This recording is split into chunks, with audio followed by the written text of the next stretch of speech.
بسم اللہ الرحمن الرحیم اللہم افتح علینا حکمتک وانشر علینا رحمتک یا ذو الجلال والاکرام۔ تو جی ناظرین، الحمدللہ عز وجل نور العزا کتاب ہماری جاری و ساری ہے، اور آج ہم اس کا سبق نمبر 73 فصل فی حمل الجنازۃ و دفنہا، نماز جنازہ کو اٹھانا اور اس کو دفن کرنا کے متعلق فصل۔ اب اسلام کا حسن دیکھیے کہ بندہ دنیا میں رہتا ہے تو اس کو کس طرح نعمتوں سے اللہ تعالیٰ نوازتا ہے، کس طرح اس کو عزت و تکریم بخشتا ہے، لیکن جب دنیا سے جاتا ہے، خواہ اچھا ہو خواہ برا ہو، لیکن اللہ تعالیٰ اس کو بھی کیسی عزت عطا فرماتا ہے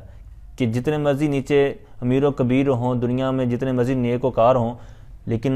اوپر جو مجید ہے خواہ وہ اچھی ہے خواہ بری ہے، لیکن نیچے والے اچھے ہوں خواہ برے ہوں، جیسے بھی ہوں، لیکن ان کے قدموں پر سوار ہو کر وہ جاتا ہے۔ تو یہ اللہ تعالیٰ نے عزت اور تکریم بخشی ہے انسان کو۔ تو بہرحال اب یہ عزت و احترام تو ہے میت کا بھی، لیکن اٹھانے والے بھی ثواب سے محروم نہیں ہیں، بلکہ ان کو اجر و فضیلت ملتی ہے۔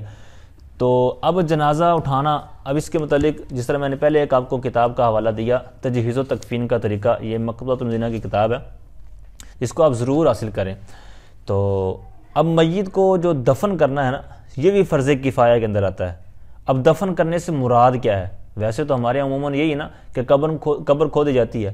تو یہ ڈیٹیل آگے آ رہی ہے سبق کے اندر۔ تو جو میت کو دفن کرنا ہے یہ فرض کفایہ ہے، اور دفن کرنے سے مراد یہ ہے کہ گڑھا کھود کر اس میں میت رکھیں اور اوپر تختے لگا کر مٹی بھر دیں،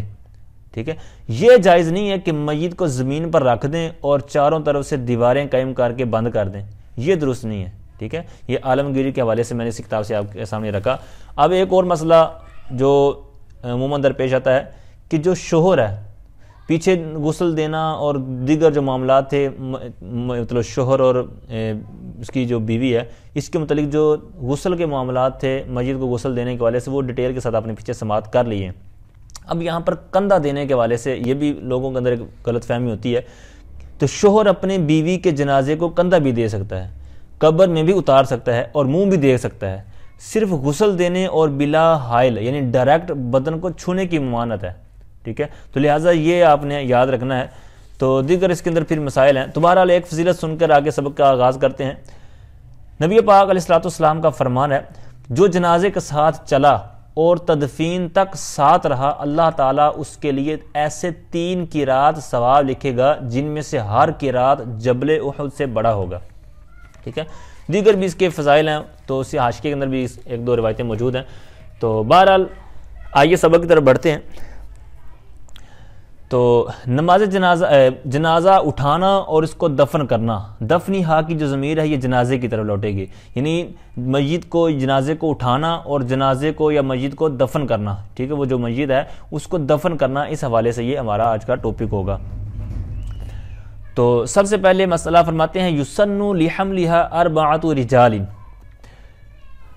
لحملھا کی ضمیر پھر اسی طرح اس جنازے کی طرف لوٹے گی۔ تو فرماتے ہیں کہ جنازے کو اٹھانے کے لیے 4 مردوں کا ہونا مسنون ہے۔ یسن مسنون ہے، 4 مردوں کا ہونا مسنون ہے، کس لیے؟ لحملھا، جنازے کو اٹھانے کے لیے۔ اب اس کے اندر جو انہوں نے حاشیے میں بیان کیا ہے، ایک تو کہتے ہیں تکریم اللہ، کہ اس کے اندر اس کی تکریم ہے، جو میت ہے تو اس کی اس میں عزت ہے، تکریم ہے، وہ تخفیفاً، اور اسی طرح اس کو 4 بندے اگر اٹھائیں گے چاروں کونوں سے تو یہ اٹھانا آسان ہو جائے گا، کیونکہ اگر 2 اٹھائیں گے تو بھی ان کے اوپر بوجھ پڑے گا، مطلب وزن محسوس ہوگا، اور اگر 3 اٹھائیں گے تو بھی ایک طرف جہاں پر نہیں کوئی ہوگا تو وہاں پر کوئی مسئلہ ہوگا، ٹھیک ہے نا، مطلب جھکے گی اس طرف جو زور پڑے گا وغیرہ۔ تو اس طرح یہ تخفیف بھی ہے اس میں، اور اسی طرح اس کے اندر اگر جب آگے جو انہوں نے مسئلہ بیان کیا کہ اگر میت کو بغیر عذر کے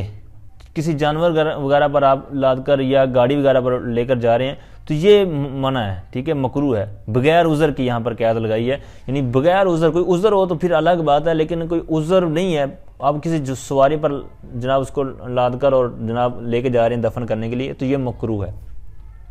ٹھیک ہے۔ اور یہ اتنی بڑی میت ہو، اگر کوئی چھوٹا بچہ ہو تو اس کے حوالے سے بھی حاشیے میں انہوں نے بیان کیا ہے کہ اس کو پھر ایک اگر بچہ ہو تو اس کو وہ چھوٹی سی جو ہوتی ہے، کوئی چھوٹا سا کوئی بھی لے لیں جس کے اوپر اس میت کو لٹا سکیں، تو اس کو ایک مرد پکڑ لے اور لیتا چلا جائے، پھر راستے میں مطلب اس سے کوئی اور پکڑ لے، پھر اس سے کوئی اور پکڑ لے، تو مطلب تاکہ کسی کے اوپر بوجھ نہ بنے، تھکاوٹ نہ ہو، اور پھر اس طرح آسانی کے ساتھ وہاں تک پہنچ سکے۔ تو بہرحال 4 مردوں کا، یعنی بڑا اگر جنازہ ہے تو 4 مردوں کا اس کو اٹھانے کے لیے ہونا مسنون ہے۔ اور آگے فرمایا وَيَنبَغِي حَمْلُهَا 40 خُطْوَةً، اور چاہیے کہ اس کو اٹھائے، ہاضمی لوٹے کی جنازے کی طرف، اور چاہیے کہ جنازے کو 40 قدم اٹھائے، ٹھیک ہے۔ اب یہ 40 قدم والا کیوں مسئلہ شروع کیا؟ باقاعدہ اس کی فضیلت ہے، اس وجہ سے یہاں پر یہ مسئلہ، اور آگے پھر اس 40 قدموں کو کیسے پورا کرنا ہے آگے ایک 1.5 لائن کے اندر یہی بیان کیا گیا ہے۔ تو اب اس کی 40 قدم کی فضیلت یہ ہے کہ جو 40 قدم اٹھاتا ہے میت کو سہارا دیتا ہے تو اس کے اللہ تعالیٰ 40 کبیرہ گناہ معاف فرما دیتا ہے، ٹھیک ہے۔ تو اب یہاں پر 40 قدم اٹھائے یہ مناسب کہا گیا اس کو، یعنی 40 قدم اٹھانے چاہیے۔ تو اب 40 قدم کس طرح مطلب اس کندھا دینا 40 قدم چلتے ہوئے، تو اس کی آگے یبدأ سے ڈیٹیل بیان کر رہے ہیں۔ تو اب یہاں سے آپ نے یہ مسئلہ سننے سے پہلے اگر کبھی جنازہ پڑھا ہے تو بھی آپ کو آسانی رہے گی، یا جنازہ آپ نے کبھی ساتھ چلے ہوں تو وہاں اگر دیکھا ہوگا تو آپ کو یہ پھر آسانی ہوگی مسئلہ سمجھنے میں۔ اگر نہیں بھی دیکھا چلو تو آپ ایسا کریں، آپ کے سامنے کوئی کتاب ہوگی تو اس کتاب کو یا کوئی بھی چورس چیز ہو تو اس کو پکڑیں، ٹھیک ہے۔ تو اب آپ سیدھی جانب مطلب جس طرح ہم نارمل کتاب پکڑتے ہیں، جس طرح سیدھی کتاب آپ نے بند کر کے پکڑنی ہے۔ تو اب کتاب کو آپ نے رکھنا ہے اپنی بالکل جو لیفٹ طرف ہے نا آپ کا لیفٹ شولڈر، تو اس کندھے کے اوپر آپ نے رکھنا ہے، اور رکھنا ہے یوں آگے والا جو کنارہ ہے نا دائیں طرف والا، تو یہ پہلے اپنے نا کاندھے کے اوپر رکھنا ہے جو آپ کا شولڈر ہے۔ پھر اس کے بعد پھر بالکل آپ اس کی بیک سائڈ پہ پشت پہ لے جائیں، یعنی پیچھے والا جو کنارہ ہے تو اس کو آپ کندھے پر رکھیں گے۔ پھر اس کتاب کو اٹھا کے آپ لے آئیں دائیں کندھے پر، ٹھیک ہے۔ تو دائیں کندھے پر لانا ہے تو آگے والا سرا آپ نے پہلے کندھے پر رکھنا ہے، پھر تھوڑا سا کتاب کو آگے کر کے کتاب کا جو پیچھے والا کنارہ ہے،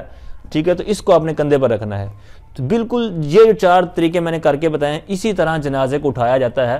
تو اب یہاں پر چونکہ تھوڑی سی ضمیریں وغیرہ ہیں اور تھوڑا سا سمجھنے میں آپ کو ہو سکتا دقت ہے، تو جو میں نے بھی طریقہ عرض کیا اس کے مطابق یہ ساری آگے عبارت ہے۔ اب کیسے ہے 40 قدم؟ کہتے ہیں یبدأ بمقدمہ الایمن علی یمینہ۔ اب یبدأ وہ ابدا کرے، یعنی جس نے بھی جنازہ اٹھانا ہے، الحامل مطلب اٹھانے والا، تو جو بھی حامل ہوگا جنازہ اٹھانے والا ہوگا وہ ابدا کرے گا بمقدمہ الایمن، ہاضمی لوٹے گی جنازے کی طرف، یعنی جنازے کا جو مقدم ہے، ایک ہوتا ہے مقدم جس طرح سر والی جانب، اور ایک ہوتا ہے مؤخر جو پیچھے والی یعنی قدموں والی جانب۔ تو مقدم اور مؤخر دونوں کی صورتیں آگے بیان ہو رہی ہیں، یعنی ایک مقدم ہے تو مقدم کا بھی آگے یعنی یمین ہوگا یسار ہوگا، یعنی دائیں طرف بائیں طرف، اسی طرح جو مؤخر ہے اس کی بھی دائیں جانب ہوگی اور لیفٹ جانب ہوگی۔ یہی صورتیں یہاں پر بیان ہو رہی ہیں۔ کہتے ہیں وَيَبْدَأُ بِمُقَدَّمِهَا الْأَيْمَنِ عَلَى يَمِينِهِ، اور وہ جنازہ اٹھانے والا ابدا کرے گا بِمُقَدَّمِهَا الْأَيْمَنِ، اس کے مقدم ایمن کے ساتھ، یعنی جو اس کی مقدم جانب ہے اور اس میں بھی 2 دائیں جانب ہے، ٹھیک ہے، اس کے ساتھ ابدا کرے گا عَلَى يَمِينِهِ اپنے دائیں کندھے پر۔ اب یہاں ہو سکتا ہے آپ کو سمجھ نہ آئی ہو، پھر اس کی آگے ڈیٹیل بیان کر رہے ہیں۔ کہتے ہیں وَيَمِينُهَا مَا كَانَ جِهَةَ يَسَارِ الْحَامِلِ، اور جنازے کی دائیں جانب وہ جانب ہے کہ جو اٹھانے والے کی لیفٹ جانب ہے، ٹھیک ہے۔ وہی صورت جو میں نے کتاب والی آپ کو پہلے عرض کی نا، اس کو آپ نے ذہن میں رکھنا ہے۔ تو بالکل وہی طریقہ یہاں پر بیان کیا گیا ہے۔ تو اب یہاں پر کیا ہوا کہ میت سامنے ہے تو اس کی جو دائیں جانب ہوگی تو وہ اٹھانے والے کی کون سی ہوگی؟ لیفٹ جانب ہوگی، جس طرح میں نے پہلے آپ کو کر کے دکھایا۔ پھر فرمایا ثم مؤخرها، اب یہاں پر جو مقدم صورت ہے اس کا انہوں نے بیان کر دیا ہے۔ اب مقدم کی بالکل جو مؤخر والی صورت ہے، کیونکہ پہلے دائیں جانب کلیئر کرنی ہے نا، آگے سے بھی پیچھے سے بھی، پھر الٹی طرف آنا ہے، میت کا جو 4 پہی ہے الٹی طرف آئیں گے، پھر اس میں بھی پہلے مقدم پھر مؤخر، تو یہاں پر بھی وہی صورت ہے، پہلے مقدم والی سائڈ ہوگی دائیں جانب، اب مؤخر والی دائیں جانب کر رہے ہیں۔ کہتے ہیں ثم مؤخرها الایمن، پھر وہ ابدا کرے گا۔ اب یہاں پر بھی عبارت اسی طرح ہوگی جہاں پر یبدأ بمقدمها نا، یہاں پر بھی یوں سمجھے کہ یہاں پر با لگا ہوا ہے، ٹھیک ہے۔ ثم مؤخرها الایمن علیہ کی ضمیر لوٹے گی کندھے کی طرف، یعنی وہ اٹھانے والا اپنے کندھے پر اٹھائے، اور مؤخرها کی ضمیر لوٹے گی جنازے کی طرف، تو پھر وہ اٹھائے اپنی مؤخر یعنی جنازے کی جو مؤخر دائیں جانب ہے اس کو اٹھائے علیہ اپنے اسی کندھے پر، ٹھیک ہے، دائیں جانب۔ اب پھر یہاں پر بھی وہی صورت ہے کہ اس کی دائیں جانب وہ ہے کہ جو اٹھانے والے کی لیفٹ جانب ہے، یعنی جنازے کی وہ دائیں جانب بنے گی لیکن اٹھانے والے کی لیفٹ جانب بنے گی۔ پھر آئیے اب یہ ہو گیا دونوں صورتوں مقدم اور مؤخر میں دائیں جانب کلیئر ہوگی۔ اب دوسری طرف رہ گی، یعنی جو جنازے کی لیفٹ ہے وہ آئے۔ اب جنازے کی لیفٹ ہوگی تو اٹھانے والے کی دائیں ہو جائے گی۔ پھر فرمایا ثم مقدمی حل ایسری علی یسارہ ثم یختم بالایسری علیہ، تو اسی طرح یہاں پر مقدم اور مؤخر لیکن لیفٹ طرف والے کہتے ہیں، اور پھر یہ اٹھائے، یعنی اٹھانے والا جو کندھا دے رہا ہے، یہ کندھا دینے والا ہے یا اٹھانے والا ہے، تو پھر اس کے مقدم ایسر یعنی جو آگے والا ہے حصہ اور اس میں بھی لیفٹ طرف والا ہے، ٹھیک ہے، بائیں جانب والا ہے، اس کو اٹھائے علی یسارہ اپنی الٹی جانب، ٹھیک ہے، ثم یختم پھر اختتام کرے، یعنی کندھا دینے میں اختتام کرے بالایسری علیہ، یعنی آخری جو مؤخر صورت ہے یعنی مؤخر کی طرف آئے، یعنی مقدم سے ہٹ کر پیچھے کی طرف، اور اس میں بھی جو الٹی جانب ہے اس کو اٹھائے علیہ اپنے کندھے پر۔ آگے فرمایا وَيُسْتَحَبُّ الْإِسْرَاعُ بِهَا بِلَا خَبَبٍ وَهُوَ مَا يُؤَدِّي إِلَىٰ اضْطِرَابِ الْمَيِّتِ، اور فرمایا کہ اس کو جلدی، اسراع تیز کو کہتے ہیں، اور اس کو تیزی سے جلدی لے کر جانا مستحب ہے۔ اب جلدی سے مراد یہ نہیں ہے کہ جناب آپ دوڑ لگا دیں اور تیز بھاگنا شروع کر دیں، ایسا نہیں ہے، آگے خود انہوں نے بیان کر دیا، یعنی جنازے کو جلدی لے کے جانا مستحب ہے، بلا خبابین بغیر دوڑے، مطلب تیز دوڑنا نہیں ہے۔ اب خبب یہاں جو دوڑنا مراد لیا وہ کون سا، اس کی باقاعدہ آگے واہوا سے تعریف کر رہے ہیں کہ دوڑنے سے کیا مراد ہے، کہتے ہیں واہوا ما یؤدی الی اضطراب المیت، اور دوڑنا وہ ہے، خبب وہ ہے کہ جو کہتے ہیں کہ میت کو اضطراب کی طرف لے جائے، یعنی میت اس میں حرکت کرنے لگ جائے، میت کو جھٹکے لگیں، ٹھیک ہے، میت اوپر جناب حرکتیں کر رہی ہو، تو ایسے نہیں ہے، ٹھیک ہے، ایسا دوڑنا نہیں ہے، بلکہ آپ نے ایک قدم سپیڈ کے ساتھ رکھنے ہیں اور اتنے جمپ وغیرہ نہیں لگانے، اس انداز میں دوڑنا ہے، اس انداز میں تیز چلنا ہے۔ پھر آگے فرمایا کہ والمشی خلفها افضل من المشی امامها كفضل صلاة الفرد على النفل، اور کہتے ہیں والمشی خلفها حاضمی پھر جنازے کی طرف لوٹے گی، اور جنازے کے پیچھے چلنا اس کے آگے چلنے سے ایسے ہی افضل ہے، کہتے ہیں کافضل صلاۃ الفرد علی النفل، جیسے فرض نماز نفل نماز کے اوپر فضیلت رکھتی ہے، یعنی جس طرح نفل سے فرض افضل ہوتا ہے، اسی طرح میت جو جنازہ ہے اس کے پیچھے چلنا یہ افضل ہے، ٹھیک ہے، تو پیچھے چلنا کیا ہے، افضل ہے۔ آگے اس کے مکروہات کے متعلق فرماتے ہیں وَيُكْرَهُ رَفْعُ الصَّوْتِ بِالذِّكْرِ، بلند آواز میں ذکر کرنا یہ مکروہ ہے۔ اب ذکر کے اندر دیگر چیزیں بھی شامل ہو جائیں گی جن کو ذکر کہہ سکتے ہیں، یعنی جو اللہ تعالیٰ کے ذکر کے تحت آتی ہیں، یعنی اللہ کا ذکر یہ تھوڑا کام یہی نہیں ہے کہ اللہ اللہ اللہ کہنا، اس میں نعت پڑھنا یہ بھی اللہ کے ذکر میں آئے گا، ٹھیک ہے، دیگر حمد و ثنا کرنا، قرآن پاک کی تلاوت کرنا وغیرہ وغیرہ، دیگر جو ذرائع ہیں نعت و خوانی وغیرہ کرنا، یہ ذکر کے تحت ہی آتی ہیں۔ تو اب جنازہ جا رہا ہے، ساتھ میں ذکر کرنا، تو ذکر کی پھر دو صورتیں ہیں، آہستہ آواز میں منہ میں کہہ رہے ہوں گے یا بلند آواز میں کہہ رہے ہوں گے، تو یہاں پر رفع الصوت کی قید ہے، یعنی بلند آواز میں ذکر کرنا جنازے کے ساتھ ساتھ، تو اس کو کیا قرار دیا ہے، مکروہ۔ آہستہ کہنے میں تو کوئی حرج نہیں ہے، یہ تو واضح ہے، انہوں نے قید لگائی ہے رفع الصوت کی، اور یہ بھی صرف متن کی بات ہے نور الازا کی، وگرنہ حاشیے کے اندر سید اعلیٰ حضرت فاضل بریلوی رحمۃ اللہ تعالیٰ فتاوی رضویہ شریف کے حوالے سے یعنی یہ نیچے موجود ہے کہ لا باس بہ، کس میں حرج نہیں ہے، یعنی اونچی آواز میں اگر کوئی ذکر کرتا ہے تو اس میں کوئی حرج نہیں ہے۔ اسی طرح حدیقۃ الندیہ کے اندر بھی علامہ عبدالغنی نابلوسی رحمۃ اللہ تعالیٰ نے اس کی تحقیق فرمائی ہے، تو لہٰذا اس کے اندر کوئی حرج کی بات نہیں ہے، جس طرح عموماً آج کل بھی ہوتا ہے، اگر کوئی مدنی ماحول میں تھا اور وہ سال ہوا ہو تو ساتھ میں پھر نعت خوانی ہوتی ہے، دیگر جو قصیدہ بردہ شریف وغیرہ وغیرہ ذکر و اذکار کیا جاتا ہے اونچی آواز میں، تو اس کے اندر کوئی مسئلہ نہیں ہے۔ اور دوسرا مکروہ انہوں نے فرمایا کہ والجلوس قبل وضعها، اس کا اسی پر عطف ہوگا ویکرہ الجلوس قبل وضعها، حاضمی لوٹے کی جنازے کی طرف، یعنی جنازہ رکھنے سے پہلے بیٹھنا، یہ بھی مکروہ ہے۔ اب یہ مکروہ کیوں ہے، اس کی باقاعدہ حدیث پاک کے وجہ سے انہوں نے نیچے دلیل بیان کی ہے۔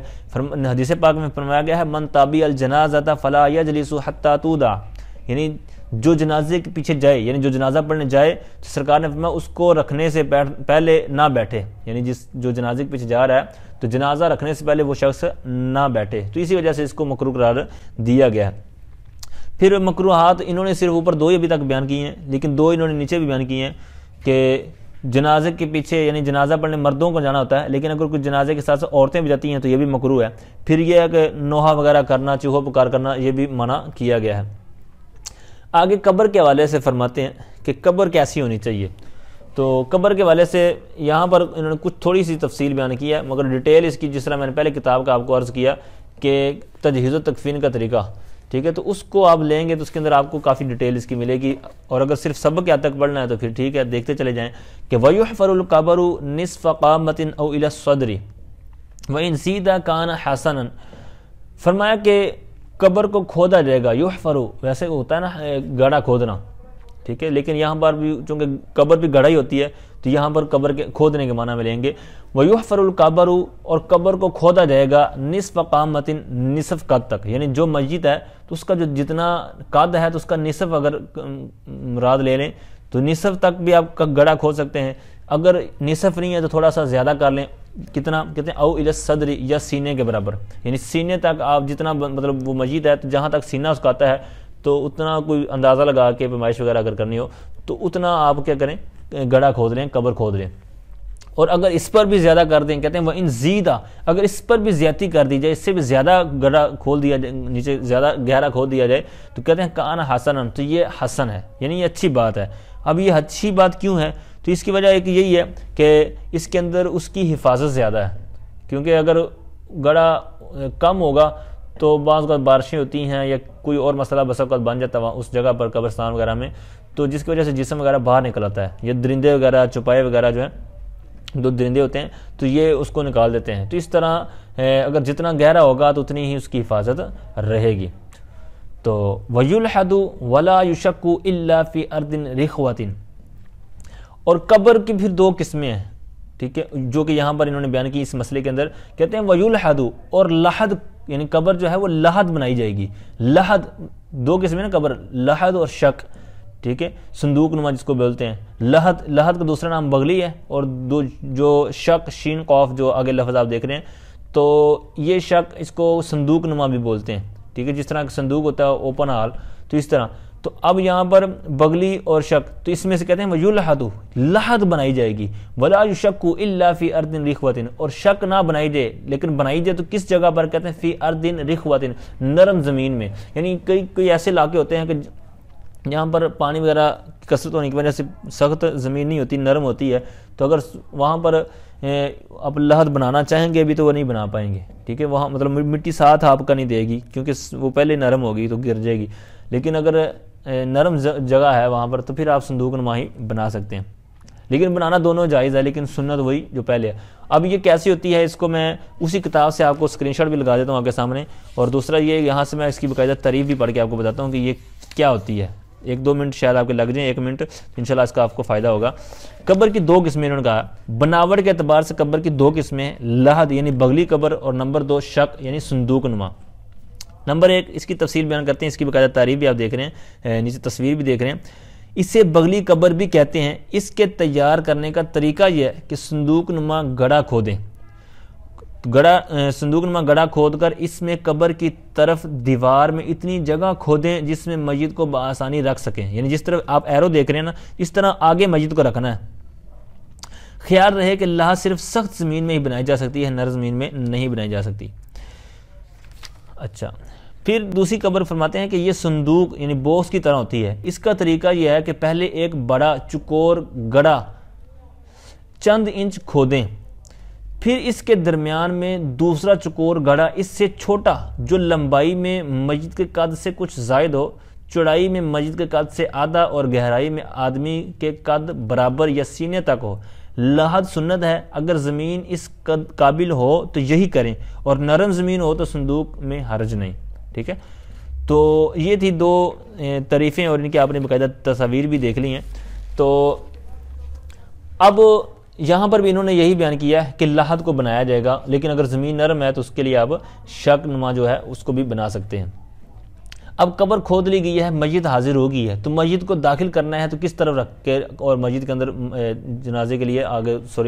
قبر کے اندر داخل کرنا ہے۔ کہتے ہیں وَيُدْخَلُ الْمَيِّتُ مِنْ قِبَلِ الْقِبْلَةِ وَيَقُولُ وَادِعُهُ بِسْمِ اللَّهِ وَعَلَى مِلَّةِ رَسُولِ اللَّهِ صلی اللہ علیہ وآلہ وسلم۔ فرماتے ہیں کہ مسجد کو داخل کیا جائے گا قبلے کی سمت سے، قبلے کی طرف سے۔ قبل یہ جو قبلے سے پہلے لفظ لکھا ہوا قبال، تو یہ قبالون ہے، جہتون کے معنی میں، یعنی جہت، قبلے کی جہت سے، قبلے کی طرف سے اس کو مسجد کو داخل کیا جائے گا۔ پھر انہوں نے کہا کہ جو قبر میں رکھنے والا ہے وہ اس وقت دعا بھی پڑھے گا۔ وہ دعا کیا ہے؟ وہ کہے گا بسم اللہ وعلی ملت رسول اللہ۔ آگے فرماتے ہیں وَيُوَجَّهُ إِلَى الْقِبْلَةِ عَلَى جَنبِهِ الْأَيْمَنِ، اور اس کو قبلے کی طرف متوجہ کر دیا جائے گا دائیں جانب، یعنی سیدھی جانب رکھتے ہوئے۔ وَتُحَلُّ الْعُقْدَةُ، اور اس کی جو گرہ ہے، مطلب جو کفن تھا اس کا، اس کے اوپر آپ نے گرہ بھی لگائی تھی، جس طرح کفن کے متعلق آپ نے پیچھے سبق سنا ہے، تو اب اس کو پھر کھول دیا جائے گا، کیونکہ جو اثر اس کی لگانے کی مقصد تھا کہ وہ اس کی وہ منتشر نہ ہو کفن اور اڑ نہ جائے وغیرہ وغیرہ، تو اب یہاں پر وہ کیفیت نہیں ہے، اب اس وجہ سے یہاں پر کھول دیا جائے گا، اس کی جو گرے وغیرہ ہیں وہ کھول دی جائیں گی۔ وَيُصَوَّ اللَّبِنُ عَلَيْهِ، اور اس پر کیا کیا چیزیں رکھی جائیں گی؟ کہتے ہیں وَيُصَوَّنُ اللَّبِنُ عَلَيْهِ وَالْقَصْبُ، قصب کہتے ہیں بانس کو، اور اللَّبِنُ یہ کچی اینٹوں کو بولتے ہیں، پکی اینٹیں نہیں لگانی چاہیے۔ اسی طرح اور بھی جو چیزیں جن کو آگ نے چھوا ہو تو وہ قبر کے ساتھ یا قبر مسجد کے ساتھ ان کا تعلق نہیں ہونا چاہیے، کیونکہ اس کے اندر بدشگونی ہے، ٹھیک ہے۔ تو اب یہاں پر کچی اینٹوں کا انہوں نے ذکر کیا، ویسے اللابن دودھ کو بولتے ہیں، لیکن یہاں پر اللابن کچی اینٹ، تو یہ اس کے اوپر کیا کر دی جائیں گی؟ اوپر لگا دی جائیں گی، سیدھی کر دی جائیں گی۔ اور آگے فرمایا وَقُورِهَ الْآجُرُ وَالْخَشَبُ، اور پکی اینٹیں اور لکڑی لگانا یہ مکروہ ہے۔ اب یہ کیوں مکروہ ہے؟ اس کی وجہ یہی انہوں نے جو بیان کیا کہ یہ عموماً چیزیں ہوتی ہیں زینت کے لیے ہوتی ہیں اور دیگر تعمیرات وغیرہ کے لیے استعمال ہوتی ہیں، تو اس لیے یہاں پر چونکہ مقصود نہیں ہے زینت، لہٰذا یہ یہاں پر منع ہے، مطلب یہ مکروہ کے تحت انہوں نے ذکر کر دیا ہے۔ اور آگے فرمایا وَأَن يُسَجَّ قَبَرُهَا لَا قَبَرُهُ، اور سجا کہتے ہیں کہ ڈھانپنا، ٹھیک ہے۔ تو اب کہتے ہیں قَبَرُهَا ہاض میں لوٹے گی مونس، یعنی کوئی عورت کا اگر جنازہ ہو تو کہتے ہیں اگر عورت کا جنازہ ہے تو اس کی قبر کو ڈھانپا جائے گا، نہ کہ مرد کی قبر کو، مطلب کہ اب قبر بن چکی ہے، مسجد بھی آ چکی ہے، تو اب مسجد کو یہاں سے اٹھا کر قبر کے اندر رکھنا ہے۔ تو جب آپ مسجد کو یہاں سے اٹھائیں گے قبر میں رکھنے کے لیے، اور جب تک اس کے اوپر مٹی وغیرہ نہ ڈال دی جائے، تو اس کے لیے مستحب کیا ہے کہ اس کی قبر کے اوپر سے کپڑا وغیرہ کر کے ڈھانپ دیا جائے تاکہ کسی کی نظر نہ پڑے۔ لا قبر ہو، مرد کے لیے ایسا مسئلہ کوئی نہیں ہے۔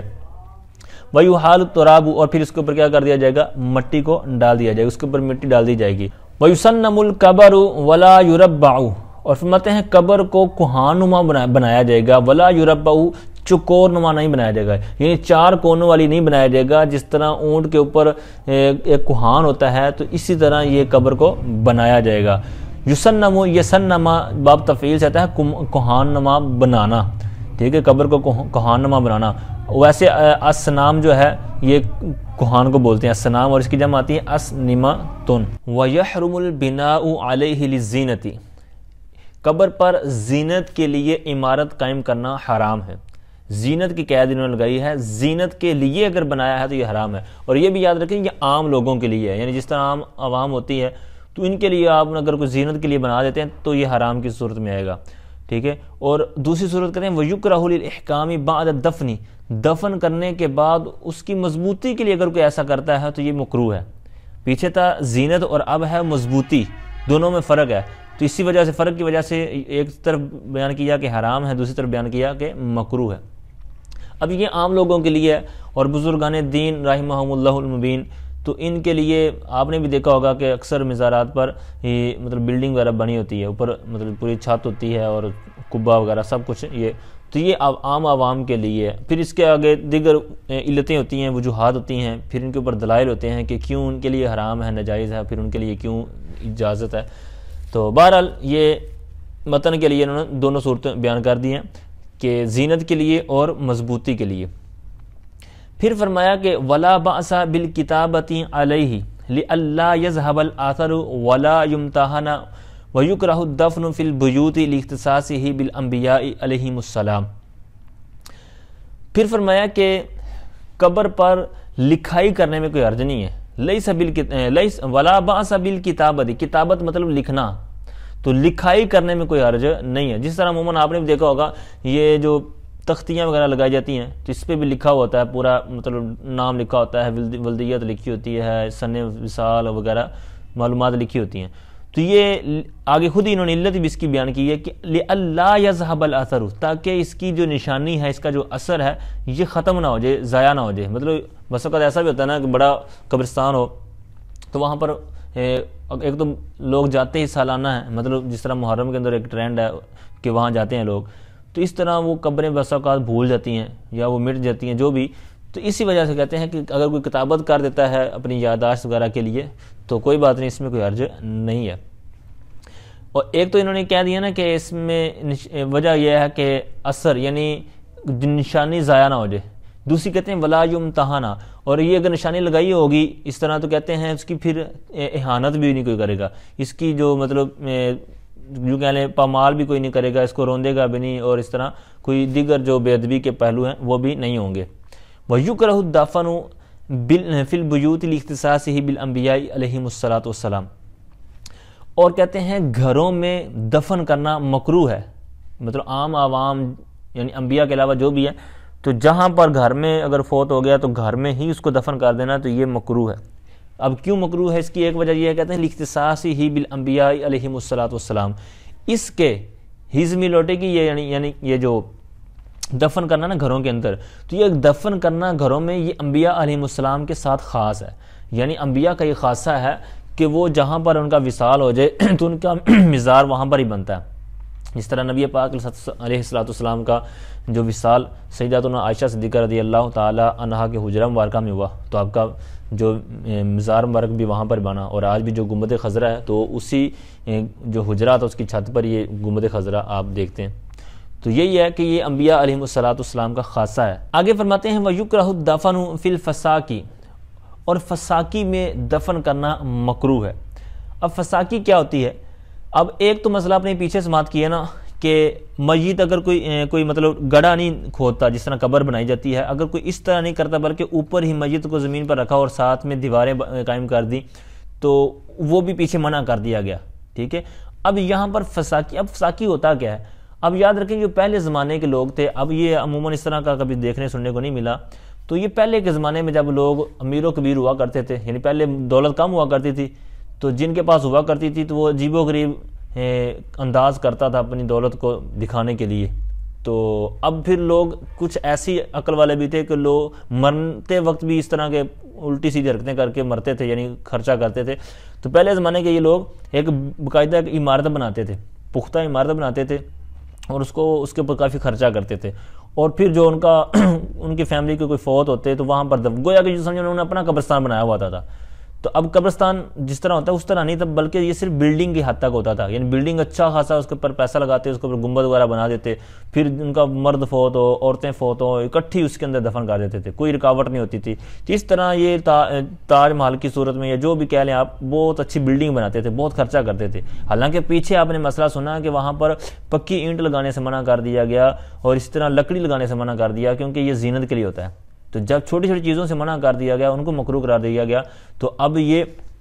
تو بہت بڑا اس میں خرچہ ہوتا ہے، اس لیے فرمایا کہ وَيُكْرَهُ الدَّفْنُ فِي الْفَسَاقِ، فساقی کے اندر دفن کرنا مکروہ ہے۔ اب چند چیزیں میں نے جو عرض کی فساقی پر، اسی طرح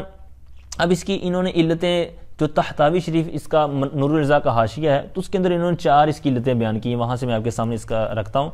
ایک انہوں نے یہ کہا ہے کہ فساقی بنانے میں جو لحد بنانے کا حکم دیا گیا نا، یعنی ترغیب دلائی گئی احادیث کے اندر کہ لحد بناؤ، جس طرح میں نے پہلے بھی عرض کیا کہ لحد اور شق 2 طرح کی قبریں ہوتی ہیں، تو لحد بنانا یہ بہتر ہے۔ تو اب اس انداز میں جو فساقی والی صورت ہے تو اس میں لحد مطلب نہیں پائی جاتی، تو ایک تو لحد کی سعادت سے محروم ہوا، دوسری صورت یہ ہے کہ اس میں بغیر ضرورت کے بہت سے لوگوں کو جمع کر دیا جاتا ہے، یعنی مرد عورتیں وغیرہ کٹھا سب کو جمع کر دیا جاتا ہے، حالانکہ یہ جب ضرورت ہو تب ہوتا ہے، لیکن اس صورت میں جو فساقی والی صورت ہے اس میں تو بغیر ضرورت کے اس طرح کر دیا جاتا ہے۔ تیسری صورت انہوں نے وہاں پر بیان کی ہے اختلاط الرجال بالنساء، یعنی مردوں کو عورتوں کے ساتھ ہی دفن کر دینا بغیر کسی رکاوٹ کے، حالانکہ رکاوٹ والی صورت جس طرح آگے متن میں آ رہی ہے، لیکن یہ اس کے اندر اکٹھے کر دیا کرتے تھے۔ چوتھی صورت انہوں نے بیان کی ہے کہ اس کو پختہ بناتے ہیں، اس کے اوپر عمارتیں بناتے ہیں، تو اس وجہ سے اسی طرح پھر احادیث کے اندر بھی اس کو منع کیا گیا ہے۔ دوسری صورت یہ بھی ہو سکتی ہے کہ یہ ریاکاری اور تکبر اور اس طرح نمائش کے لیے، نمودہ نمائش جس کو کہتے ہیں، تو اس انداز میں کرتے تھے، تو لہٰذا ان کے لیے یہ درست نہیں ہے، اس طرح کرنا بھی درست نہیں ہے، یعنی یہ فساقی والی صورت درست نہیں ہے۔ آگے فرماتے ہیں وَلَا بَأْسَ بِدَفْنِ أَكْثَرَ مِنْ وَاحِدٍ فِي قَبْرٍ لِلضَّرُورَةِ وَيُحْجَزُ بَيْنَ كُلِّ اثْنَيْنِ بِالتُّرَابِ۔ اب یہاں پر وہ صورت بیان کر رہے ہیں کہ ایک جگہ پر ایک گڑھے میں زیادہ، یعنی ایک قبر بڑی ساری کھود لی اور اس کے اندر ایک سے زیادہ کو دفن کرنا، لیکن اس کی وجہ ہے ضرورت۔ تو فرماتے ہیں وَلَا بَأْسَ بِدَفْنِ أَكْثَرَ، اب یہ اکثرہ یہ اس میں تفضیل ہے، غیر منصرف کے طور پر استعمال ہوتا ہے، تو اس لیے اس کو بِدَفْنِ أَكْثَرِ یا اکثرین نہیں پڑھیں گے، ٹھیک ہے، بِدَفْنِ أَكْثَرَ پڑھیں گے۔ تو وَلَا بَأْسَ بِدَفْنِ أَكْثَرَ مِنْ وَاحِدٍ، ایک سے زیادہ کو دفن کرنے میں کوئی حرج نہیں ہے، کس میں؟ فی قبرن، ایک قبر میں، ٹھیک ہے، فی قبرن واحدن بھی آپ پڑھ سکتے ہیں، لیکن فی قبرن یعنی ایک قبر، یہاں پر بھی اسی طرح اس کی صفت محذوف مان کر ترجمہ کر سکتے ہیں آپ۔ تو ایک سے زائد کو ایک قبر میں دفن کرنے میں کوئی حرج نہیں ہے، کیوں؟ کس وجہ سے کہتے ہیں؟ لِلضَّرُورَةِ، ضرورت کی وجہ سے، یعنی جب ضرورت ہو، مطلب کہیں ایسا بھی ہوتا ہے کہ جگہ نہیں ملتی یا پھر نکالنے والا کوئی نہیں ہوتا، کوئی بھی اور وجہ ہو سکتی ہے، بس اوقات غربت ہوتی ہے، جس طرح بڑے بڑے شہروں میں یہ باقاعدہ جگہ خریدنی پڑتی ہے، لینی پڑتی ہے قبر والی، تو اس طرح اگر کوئی بھی صورت ہو جس کی شریعت اجازت دیتی ہے ایسی ضرورت، تو پھر یہ اجازت اس کی سامنے ہے آپ کے۔ لیکن اس صورت میں بھی قاعدہ لگا رہے ہیں آگے، ٹھیک ہے، جس طرح ابھی فساقی والی صورت میں خرابیاں آپ نے سماعت کی، تو اب یہاں پر اس کا رد کر رہے ہیں، کہتے ہیں وَيُحْجَزُ بَيْنَ كُلِّ اثْنَيْنِ بِتُرَابٍ، پھر کہتے ہیں ہر دو میتوں کے درمیان مٹی کے ساتھ رکاوٹ پیدا کی جائے گی، یحجز حاجز، ٹھیک ہے، رکاوٹ، تو یہاں پر فاصلہ رکھا جائے گا، رکاوٹ بنائی جائے گی، تو یہ کام انہوں نے ساتھ میں قید لگا دی۔ آگے فرماتے ہیں بہت زبردست اور یونیک مسئلہ، وَمَن مَاتَ فِي سَفِينَةٍ وَكَانَ الْبَرُّ بَعِيدًا وَخِيفَ الضَّرَرُ غُسِلَ وَكُفِّنَ وَصُلِّيَ عَلَيْهِ وَأُلْقِيَ فِي الْبَحْرِ۔ فرمایا کہ وہ شخص کہ جو سفینے یعنی کشتی میں فوت ہو جائے، اب کشتی یہ بڑے جو سفینے ہوا کرتے تھے جو کئی مہینے مطلب سمندر کے اندر رہتے ہیں، اب تو اس کا ٹرینڈ ختم ہو گیا، اب تو یہ صرف سیر و تفریح کے لیے ہوتا ہے، آدھے گھنٹے کا ادھر سے ادھر سفر کیا یا 20 منٹ کا سفر کیا، یہ وہ مراد نہیں ہے۔ بڑے بڑے سفینے جس طرح حج کے ہوا کرتے تھے، کئی کے دن لگ جاتے تھے، کئی کے مہینے لگ جاتے تھے بڑی، تو یہاں پر کہتے ہیں کہ اور وہ شخص جو سفینے میں فوت ہو جائے، کسی سفینے میں فوت ہو جائے، وَكَانَ الْبَرُّ بَعِيدًا، اور جو خشکی ہے وہ دور ہے، مطلب پانی کے اندر کشتی چل رہی ہے، سفینہ چل رہا ہے، اور ابھی بہت بڑا ٹائم ہے کنارے پر پہنچنے میں، کہ کنارے پر پہنچے اور وہاں پر دفن کر دیں، ایسا ممکن نہیں، کیونکہ ابھی خشکی بہت دور ہے، یعنی جہاں پر انہوں نے سٹے کرنا ہے یا کوئی اترنے کی جگہ آئے تو یہ بہت دور ہے۔ ایک صورت یہ ہوگی کہ خشکی بہت دور ہو، وَخِيفَ الضَّرَرُ، اور ضرر کا خوف ہو، یعنی اگر یہ کہیں کہ چلو اتنی دیر انتظار کر لیتے ہیں، اور جناب اگر انتظار کریں گے تو اس کا جو جسم ہے یہ خراب ہو جائے گا، تو کہتے ہیں پھر کیا کریں گے؟ غسل دیا جائے گا، وَكُفِّنَ، اور کفن دفن کیا جائے گا، یعنی کفن دفن سے مراد دفن نہیں کہیں گے، کفن، ٹھیک ہے، کفن پہنایا جائے گا، کیونکہ دفن والی یہاں صورت نہیں ہے، وہ آگے خود بتا رہے ہیں، وَصُلِّيَ عَلَيْهِ، اور اس پر نماز جنازہ بھی پڑھی جائے گی، اور اس پر نماز جنازہ پڑھی جائے، وَأُلْقِيَ، اور پھر اس کو ڈال دیا جائے، ٹھیک ہے، فی البحری، کہاں پر؟ سمندر میں، یعنی جو سمندر ہے جہاں پر کشتی چل رہی ہے، پھر اس کے اندر ہی اس کو ڈال دیا جائے۔ اب یہ سمندر ہوتا ہے، سمندر نہیں ہوتا، سمندر اس کا معنی ہوتا ہے کہ آگ کے اندر، یعنی آگ جلائی جائے تو اس کے اندر ایک کیڑا پیدا ہوتا ہے، تو وہ جو ہوتا ہے اس کو بولتے ہیں سمندر، ٹھیک ہے، اور سمندر وہ جو جس کو سی بولتے ہیں یا دیگر الفاظ جس طرح یہاں باہر ہے۔ تو بہرحال یہ مسئلہ آپ نے یاد رکھنا ہے جو اوپر آپ نے سماعت کیا ہے، کہ دو قیدیں ہیں، خشکی دور ہے کہ جہاں پر اترنا ہے لیکن وہ دور ہے، اسی طرح اس کے اندر خوف ہے ضرر، یعنی اس کے گال سڑ جانے وغیرہ کا، تو لہٰذا پھر کیا ہوگا کہ اس کو کیا کر دیں گے؟ اس کے اندر ڈال دیں گے، سمندر کے اندر۔ آگے بہت زبردست مسئلہ ایک اور بڑھا رہے ہیں، کہتے ہیں وَيُسْتَحَبُّ الدَّفْنُ فِي مَحَلٍ مَاتَ بِهِ أَوْ قُتِلَ فَإِن نُقِلَ قَبْلَ الدَّفْنِ قَدْرَ مِيلٍ وَمِيلَيْنِ لَا بَأْسَ بِهِ، اور کہتے ہیں اور دفن کرنا مستحب ہے ایسی جگہ میں جہاں پر وہ فوت ہوا، جس جگہ کوئی فوت ہوا ہے اسی جگہ پر اس کو دفن کرنا مستحب ہے، یا فوت نہیں ہوا بلکہ اس کو قتل کیا گیا، یعنی ہے تو وہ بھی فوت لیکن اس کو قتل کیا گیا ہے، یا او قتل، یا اس کو قتل کیا گیا ہے، تو اس صورت میں جہاں پر وہ فوت ہوا ہے یا قتل ہوا ہے تو وہاں پر اس کو دفن کرنا کیا ہے؟ مستحب ہے۔ فَإِن نُقِلَ، اب یہاں سے صورت بیان کرنے ہیں کہ اگر وہاں سے کوئی چند میل آگے پیچھے کرنا ہو، کسی اور جگہ لے جانا ہو تو اس کی اجازت ہے یا نہیں؟ تو کہتے ہیں فَإِن نُقِلَ قَبْلَ الدَّفْنِ قَدْرَ مِیلٍ أَوْ مِیلَيْنِ، کہتے ہیں اگر دفن کرنے سے پہلے 1 میل یا 2 میل کے مقدار انہوں نے منتقل کیا یہاں سے تو لا باس بھی، تو اس منتقل کرنے میں کوئی حرج نہیں ہے۔ اب یہاں سے آپ کے ذہن میں یہ نہ کہیں آ جائے کہ پیچھے ابھی آپ نے کہا ہے کہ یہ انبیاء علیہ السلام کے ساتھ ہی خاص ہے کہ جس کی جگہ وہ وصال ہو، مطلب گھر میں جس طرح، تو وہ ان کا ہی خاصہ ہے کہ وہاں پر ان کو دفن کیا جاتا ہے، تو یہ آپ نے خود کہہ دیا کہ مستحب ہے کہ جہاں پر وہ فوت ہو تو وہاں پر ہی اس کو دفن کرنا۔ تو یاد رکھیں یہاں پر فی محل سے مراد بالکل بعینی وہ نہیں ہے، یہاں سے یوں مراد لیں جس طرح عموماً محلے کے اندر کوئی فوت ہوا، گھر میں فوت ہوا تو اس کا جو آس پاس کا قبرستان ہے وہاں پر دفن کیا جاتا ہے، تو یہاں پر بھی وہی مراد ہے کہ آس پاس کا جو قبرستان ہوگا تو اس کے اندر اس کو دفن کیا جائے گا، ٹھیک ہے۔ اور اگر جس طرح بس اوقات ہوتا ہے کسی ہاسپٹل میں فوت ہو گیا ہے، ٹھیک ہے، یا کسی مطلب اس آس پاس جس طرح محلہ ہوتا ہے یا آس پاس، تو اگر اس طرح اگر فوت ہو جاتا ہے تو اس کو منتقل کر سکتے ہیں، ٹھیک ہے، جس طرح آپ کے سامنے ہے کہ کیونکہ اب اس کو 1 میل یا 2 میل کی قید لگانے کی وجہ بھی یہی ہے کہ اگر زیادہ دور سے جناب لے کے آ رہے ہیں میت کو، اور جس طرح پہلے سواریاں بھی کم اس طرح کی نہیں ہوتی تھی، مطلب جانور وغیرہ ہوتے تھے جن پر لایا جاتا تھا تو زیادہ دیر لگ جاتی تھی، تو اب مطلب ان کی ڈیڈ باڈی جو ہے وہ بدبو پیدا ہو جاتی تھی، پھول جاتی تھی، سڑ جاتی تھی، گل جاتی تھی، تو اب یہ چونکہ سہولت موجود ہے، چند لمحوں میں چند گھنٹوں میں مطلب بندہ کہاں سے کہاں تک آ جاتا ہے، تو بہرحال یہ آپ نے یاد رکھنی ہے کہ اگر اس طرح کی ضرورت ہے اور شریعت اجازت دیتی ہے تو منتقل کر سکتے ہیں جن جن جگہوں پر اجازت دی گئی ہے۔ پھر اس پر ایک واقعہ بھی انہوں نے حاشیے میں بیان کیا ہے، حضرت عائشہ صدیقہ رضی اللہ تعالی عنہا ام المومنین، تو ان کے بھائی جان حضرت سیدنا عبد الرحمن، تو ان کا جب وصال ہوا، یہ ملک شام میں تھے غالباً، ہاں، تو وہاں پر جب وصال ہوا تو ان کو واپس لایا گیا، مطلب وہاں وصال ہوا، وہاں سے واپس لے اٹھا کر، تو جب آپ نے ان کی زیارت کی تو آپ نے فرمایا کہ اگر میرے اختیار میں ہوتا ہے نا یہ معاملہ، یعنی کفن دفن کا، تو میں آپ کو وہاں پر ہی دفن کرتی جہاں پر آپ کا وصال ہوا ہے، مطلب آپ کو منتقل نہ کرتی۔ تو بہرحال انہوں نے کیا، جن کو مسئلہ شاید نہیں پتا تھا جو بھی، تو بہرحال آپ نے مسئلہ جو تھا وہ سماعت کر لیا کہ فی محل والی قید سے مراد وہ نہیں ہے جو پیچھے انبیاء علیہ السلام کے ساتھ خاص تھی، بلکہ وہ مسئلہ الگ تھا، یہاں پر الگ ہے جو آپ نے سماعت کر لیا۔ آگے ایک اور مکروہ چیز بیان کر رہے ہیں، وَقُورِهَا نَقْلُهُ لِأَكْثَرَ مِنْهُ، اور کہتے ہیں اس سے زیادہ، یعنی جو پیچھے صورت بیان کی نا میل اور 2 میل، تو کہتے ہیں اس سے زیادہ اگر وہاں پر آپ مدت فاصلے کے لیے منتقل کر رہے ہیں تو یہ نقل کرنا، منتقل کرنا وہاں پر مکروہ قرار دیا گیا، کیونکہ حدیث پاک کے اندر باقاعدہ آپ نے پیچھے بھی سنا نا کہ کفن دفن میں جلدی کرو، دفن میں جلدی کرو، یعنی حدیث پاک کے اندر فرمایا گیا کہ دفن کرنے میں جلدی کرو، کیونکہ اگر اچھا ہے تو اپنے انجام کو پہنچ جائے گا، یعنی اس کو جو نعمتیں وغیرہ ملنی ہے، اور اگر برا ہے تو وہ بھی اپنے انجام کو پہنچ جائے گا اور تم اپنے کندھوں سے اس کا جو بوجھ ہے اٹھا دو گے، شر سے بچ جاؤ گے، اس طرح کا مفہوم جو پیچھے آپ نے سماعت کیا۔ پھر آگے بہت زبردست ایک اور مسئلہ کہ وَلَا يَجُوزُ نَقْلُهُ بَعْدَ دَفْنِهِ بِالْإِجْمَاعِ، کہتے ہیں دفن کرنے کے بعد بالاجماع، یعنی اس پر سب کا اجماع ہے کہ دفن کرنے کے بعد اس کو اس جگہ سے منتقل کرنا جائز نہیں ہے، الا یہ کہ کہتے ہیں ان تکون الارض مغصوبۃ او اخذت بالشفعۃ،